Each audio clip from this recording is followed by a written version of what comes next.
manter o equilíbrio financeiro no momento de crise. Eu gostaria muito que você assistisse e compartilhasse os vídeos que nós vamos estar apresentando esta semana, porque o tema é muito importante e pode interessar a você.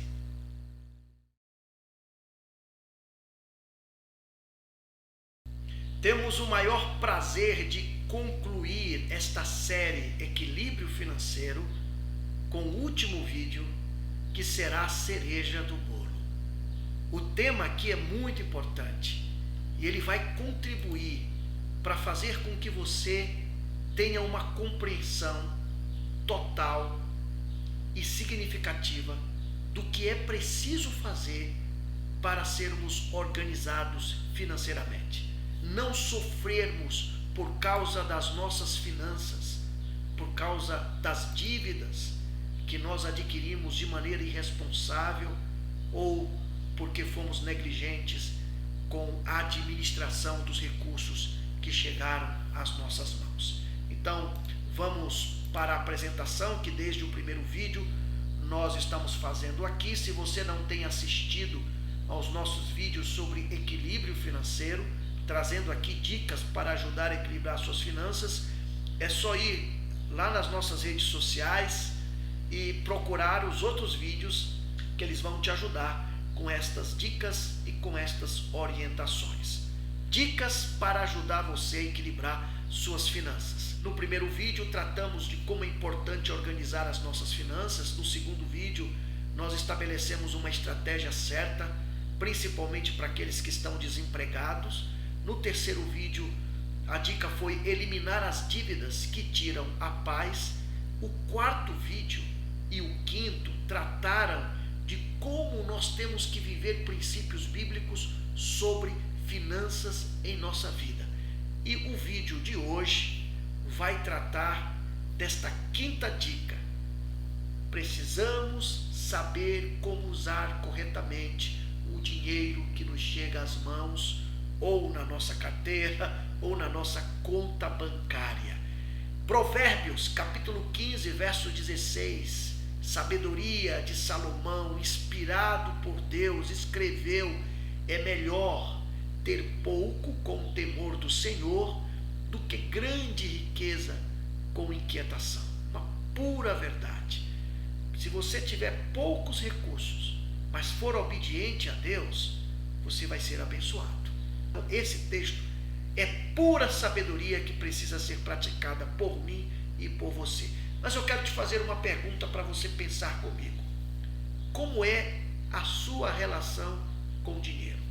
Como é que você se relaciona com os recursos financeiros que chegam às suas mãos? Como é a sua relação com o dinheiro? O apóstolo Paulo, escrevendo ao jovem Timóteo, jovem, viu? Precisava aprender. E Deus inspirou o apóstolo Paulo para trazer este conselho para Timóteo. 1 Timóteo 6, verso 10, ele escreveu: pois o amor ao dinheiro é a raiz de todos os males. Algumas pessoas, por cobiçarem o dinheiro, por amarem o dinheiro, desviaram-se da fé, Timóteo, e se atormentaram com muitos sofrimentos.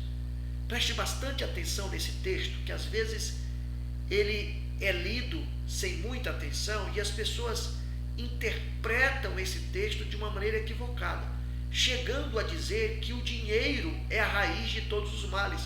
Mas Paulo não está dizendo isso. Paulo está dizendo que o que é a raiz de todos os males é o amor pelo dinheiro, é a minha cobiça ao dinheiro. Isso é a raiz de todos os males. Então, amor ao dinheiro é pecado e traz prejuízo para a vida. Por causa do amor ao dinheiro, José foi vendido pelos seus irmãos. Você lembra?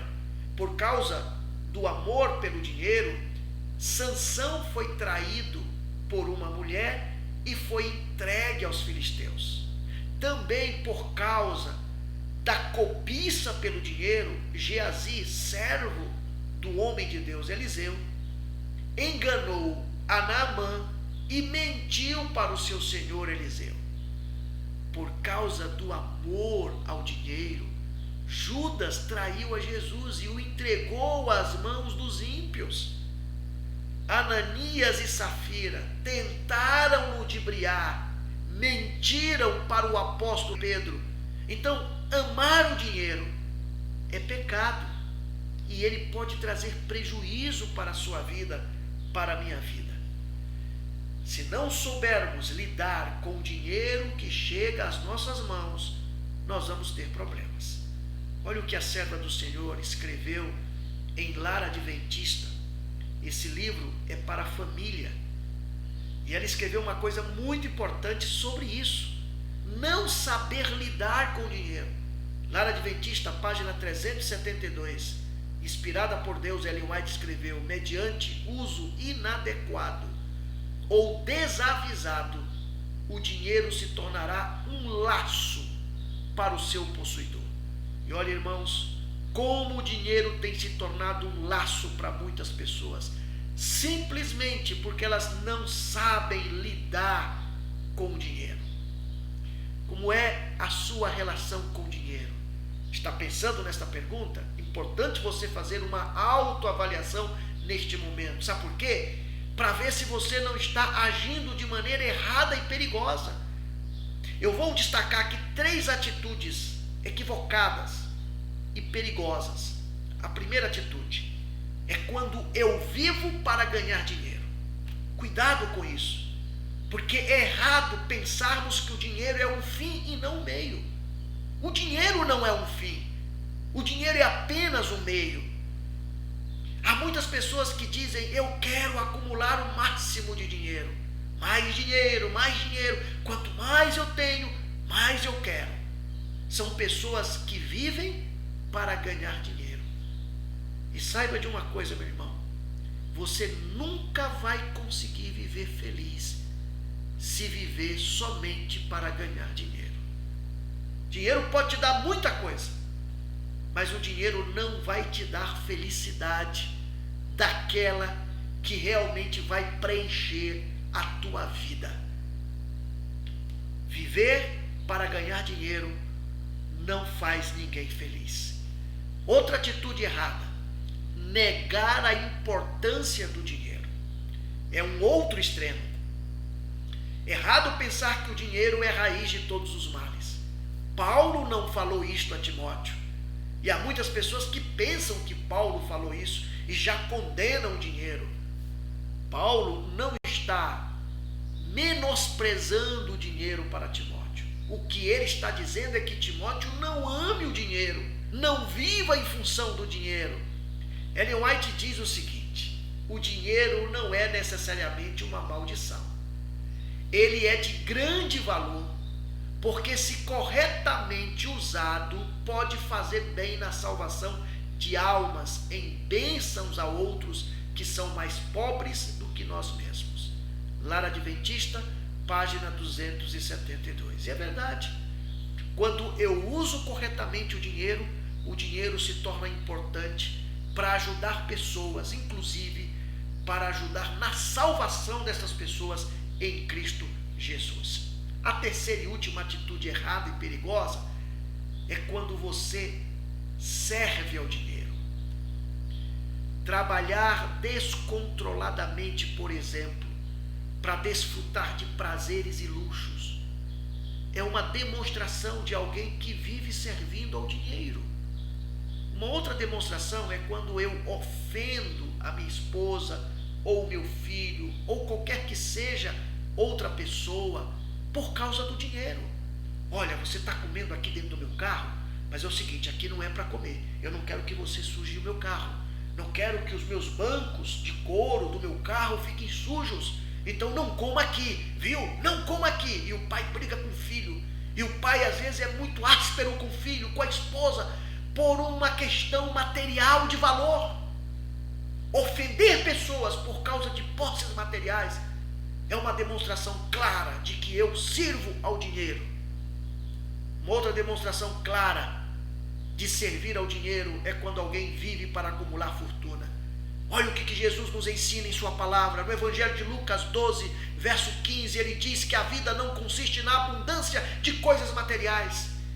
E ele amplia este ensino no Sermão da Montanha, em Mateus 6, verso 24, ao dizer que ninguém pode servir a dois senhores. Eu não posso servir a Deus e ao mesmo tempo servir ao dinheiro. Ou você vai servir um, ou você vai servir o outro. Mas servir ao dinheiro é uma atitude perigosa que pode te trazer infelicidade para a vida, porque é uma atitude errada. Então nós precisamos saber como devemos nos relacionar com o dinheiro. Qual é a maneira certa de nos relacionarmos com o dinheiro? Em primeiro lugar, tendo a consciência de que nós somos administradores. Não somos donos, somos administradores, somos mordomos. O Criador do universo é o dono de tudo. Você e eu somos apenas mordomos dele. Salmo 116, verso 16, o salmista escreveu que os céus são os céus do Senhor, mas a terra deu a ele aos filhos dos homens. Ele nos deu para administrarmos, para zelarmos, para cuidarmos, mas pertence a ele. O dinheiro também pertence a Deus. Olha o que ele fala por meio do profeta Ageu, no livro do profeta, no capítulo 2, verso 8. Minha é a prata e meu é o ouro, disse o Senhor dos exércitos. Portanto, meu irmão, o dinheiro que você tem na sua carteira, na sua conta bancária ou guardado lá no seu armário, não lhe pertence. Deus o confiou como administrador dele. Lembre-se disso. Todo o dinheiro que você tem não é seu, é de Deus. Ele apenas confiou a você como mordomo. Por isso nós precisamos entender que neste contexto de que Deus nos fez mordomos seus, há o princípio do dízimo, o mandamento que é bíblico e que vale ainda hoje. É uma atitude de adoração e é uma prova que eu dou de honestidade para Deus. Precisamos entender que o princípio do dízimo não é ultrapassado. Ele é bíblico, está no Antigo Testamento, porque Malaquias 3, verso 10, um dos textos do Antigo Testamento que falam sobre o dízimo: trazei todos os dízimos à casa do tesouro, para que haja mantimento na minha casa, e depois fazei prova de mim, diz o Senhor dos exércitos, se eu não vos abrir as janelas do céu, e não derramar sobre vós uma bênção tal, que dela vos advenha a maior abastança. Agora, no Novo Testamento, nós também temos o princípio do dízimo de maneira clara.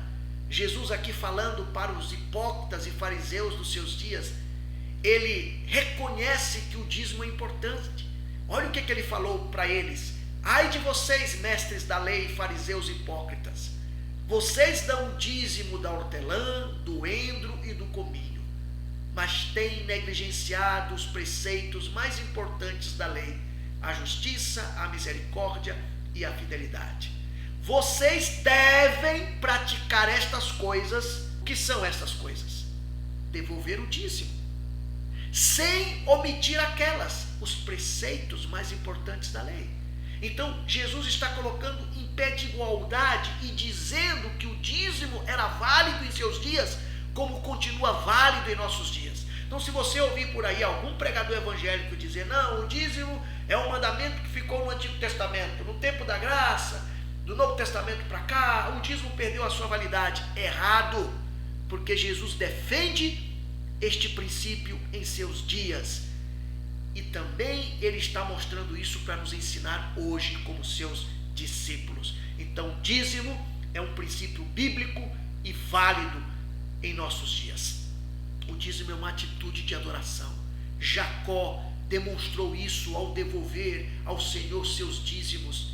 Ele o fez o adorando de todo o coração. Está lá em Gênesis 28, verso 22. O povo de Israel levava a Deus parte de seus bens como um ato de adoração. Êxodo 23, verso 15. Deuteronômio 16, verso 16. Então o dízimo é uma atitude de adoração. E finalmente, o dízimo, além de ser uma atitude de adoração e além de ser bíblico e atual, o dízimo é uma prova que você e eu podemos dar de honestidade, de fidelidade para com Deus. Ellen White, em Conselhos sobre Mordomia, página 82, ela diz que o Senhor pede que seu dízimo seja entregue em seu tesouro, estrita, honesta e fielmente. Seja-lhe devolvida esta parte. Que parte? A 10ª parte de suas rendas. 10% de tudo aquilo que chega às suas mãos como valor monetário, financeiro, recursos. Lembre-se, você é o administrador de Deus, o mordomo. Tudo isso pertence a Ele, mas como a prova de que você reconhece que Ele é o teu Criador, que Ele é o dono de tudo, Ele pede que você lhe devolva 10% de todas as suas posses. Isso é uma prova também de sua honestidade para com o Criador. O princípio do dízimo é então um princípio bíblico, válido ainda em nossos dias. É uma atitude de adoração e é uma prova de honestidade para com Deus. Como é que nós devemos nos relacionar com o dinheiro? Além de sermos administradores, nós nos relacionamos com o dinheiro demonstrando uma atitude de generosidade para com as pessoas. Olha esse texto bíblico. Provérbios 11, verso 24. Há quem dê generosamente e vê aumentar suas riquezas. Outros retêm o que deveriam dar e caem na pobreza. Eu li recentemente no site da Forbes sobre os bilionários que existem no mundo fora dos Estados Unidos. E uma matéria da Forbes mostra que esses bilionários são generosos. Por que eu estou citando esta matéria da Forbes? Para mostrar a você que a generosidade não torna você mais pobre. A generosidade não faz você se desequilibrar nas suas finanças. Esta é uma característica que Deus quer ver desenvolvida em nós. É muito importante nós entendermos que ajudar as pessoas necessitadas, como discípulos de Cristo, é nossa responsabilidade. E nós precisamos usar o nosso dinheiro para ajudar essas pessoas necessitadas. E a generosidade faz parte do caráter do verdadeiro cristão. Então não esqueça disso.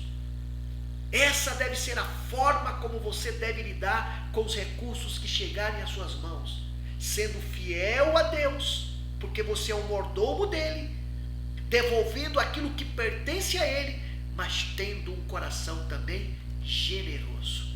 E finalmente, como é que nós devemos lidar com o dinheiro? Nós devemos lidar com o dinheiro com sabedoria. A palavra de Deus, nas palavras de Jesus, lá no Evangelho de Lucas, no capítulo 14, verso 28, nos ensina: qual de vocês, se quiser construir uma torre, primeiro não se assenta e calcula o preço para ver se tem dinheiro suficiente para completá-la? Não gaste o seu dinheiro de qualquer maneira. Planeje. Foi o que nós falamos aqui nos vídeos anteriores. Seja organizado, tenha prioridade. Se você usar o seu dinheiro com inteligência, com sabedoria, e se você quer sabedoria, peça a Deus, que Deus lhe dá. Você vai ser bem sucedido nesta área da sua vida. Provérbios 13, verso 11 diz que o dinheiro ganho com desonestidade diminui, mas quem o ajunta aos poucos terá cada vez mais. Quem poupa, quem é organizado, quem planeja, quem usa o dinheiro inteligentemente, este com certeza busca o equilíbrio financeiro, consegue superar os momentos difíceis de crise financeira, porque vai estar equilibrado.